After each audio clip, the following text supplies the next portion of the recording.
La verdad.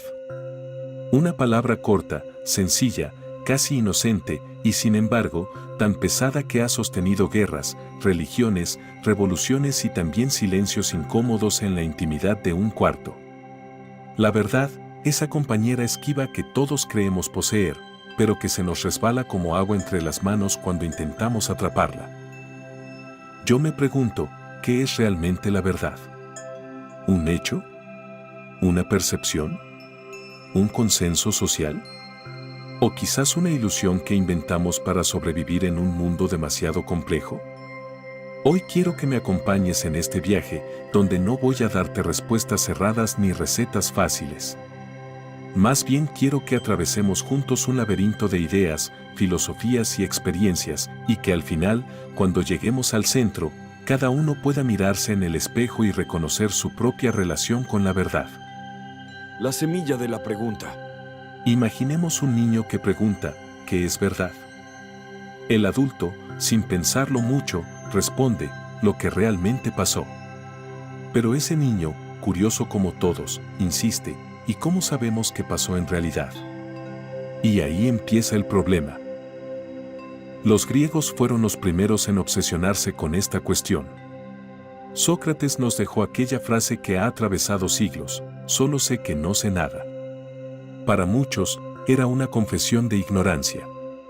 Pero para él, era el comienzo de toda sabiduría, reconocer que la verdad no es algo que se posee, sino algo que se busca. Platón, su discípulo, imaginó la famosa alegoría de la caverna. Hombres encadenados viendo sombras en la pared, creyendo que esas sombras eran la realidad. La verdad, para Platón, estaba fuera de la cueva, en el mundo de las ideas, eterna, perfecta, inmutable. Lo que vemos aquí, decía él, no es la verdad, sino apenas su reflejo distorsionado. Aristóteles, más terrenal, propuso otra mirada, la verdad es decir de lo que es y de lo que no es que no es. Parece un trabalenguas, pero era un intento de traer la verdad al suelo firme de la lógica. Para él, no hacía falta un mundo ideal de sombras e ideas, bastaba con mirar y describir las cosas tal como son. Desde el inicio, la verdad osciló entre lo trascendente y lo concreto, entre el cielo y la tierra, entre el misterio y la evidencia. La verdad en la ciencia. Avancemos siglos y veamos cómo la ciencia abrazó la verdad.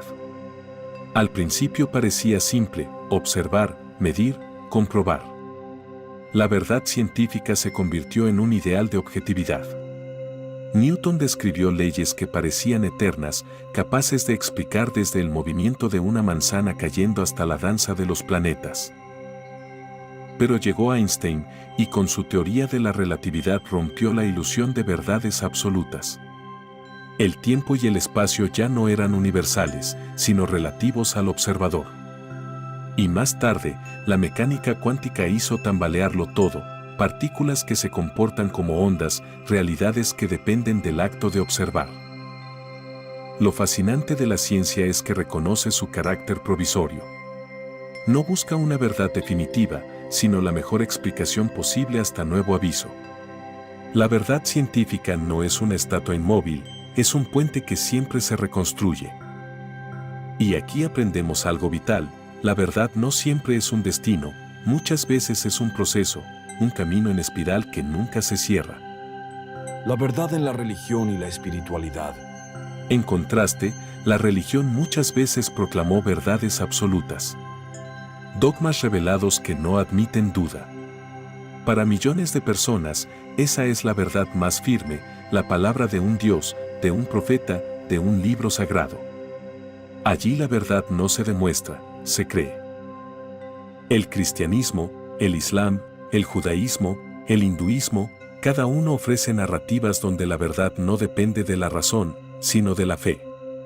Y, sin embargo, también dentro de esas tradiciones hay místicos que dijeron algo distinto, que la verdad no se aprende en un texto, sino en la experiencia interior. El budismo, por ejemplo, habla de las 4 nobles verdades, que no son afirmaciones dogmáticas, sino constataciones prácticas. El sufrimiento existe, tiene un origen, puede superarse, y hay un camino para hacerlo. Aquí, la verdad no es un concepto externo, sino un proceso vivido en carne propia. Los sufíes en el Islam, los cabalistas en el judaísmo, los místicos cristianos, todos coincidían en algo: la verdad no es solo una idea, es un estado del ser. La verdad en lo cotidiano. Pero dejemos a un lado por un momento los grandes sistemas de pensamiento. Vayamos a lo cotidiano. ¿Qué significa la verdad cuando hablamos con un amigo, cuando nos miramos al espejo, cuando decimos te amo? A veces, la verdad se confunde con sinceridad. Creemos que decir todo lo que pensamos es decir la verdad. Pero no siempre. La verdad no es un arma para golpear. Puede ser también un puente. La diferencia entre la crueldad y la honestidad está en la intención. Y después está la verdad íntima, esa que sabemos pero no siempre admitimos. El trabajo que ya no nos llena, la relación que se desgastó, la vocación que empuja desde dentro y que callamos por miedo. Esa verdad no necesita argumentos filosóficos, la sentimos en el estómago, en el insomnio, en la incomodidad que no desaparece. Vivir negándola nos enferma. Vivir abrazándola nos transforma. La verdad y el poder. Michel Foucault nos acudió con una idea provocadora: la verdad está ligada al poder. No existe la verdad en abstracto, sino regímenes de verdad. En cada época, en cada sociedad, lo que consideramos verdadero depende de quien tiene la autoridad para definirlo. La verdad, entonces, no solo ilumina, también controla. Lo vemos en la política, en los medios, en las redes sociales. Un discurso repetido 1000 veces se convierte en verdad social, aunque sea mentira. Y una verdad incómoda puede ser silenciada si amenaza a los que gobiernan.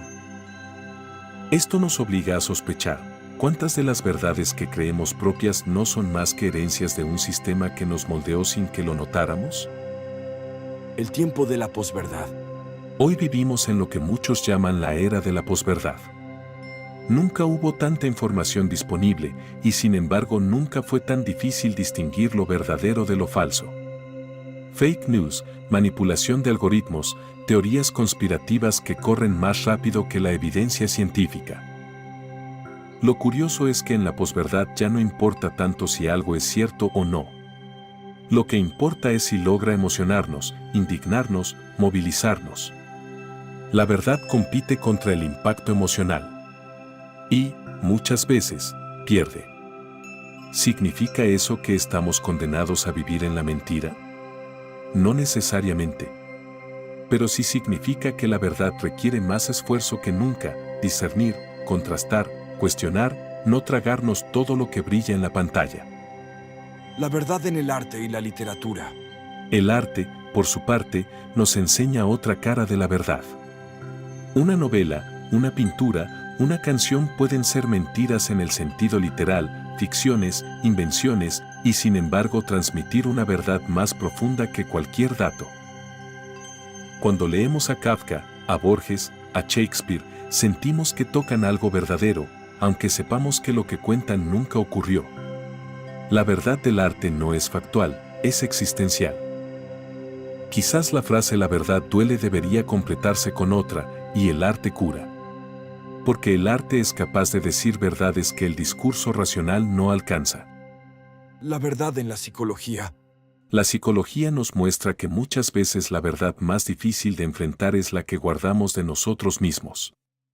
El inconsciente, los traumas, los autoengaños.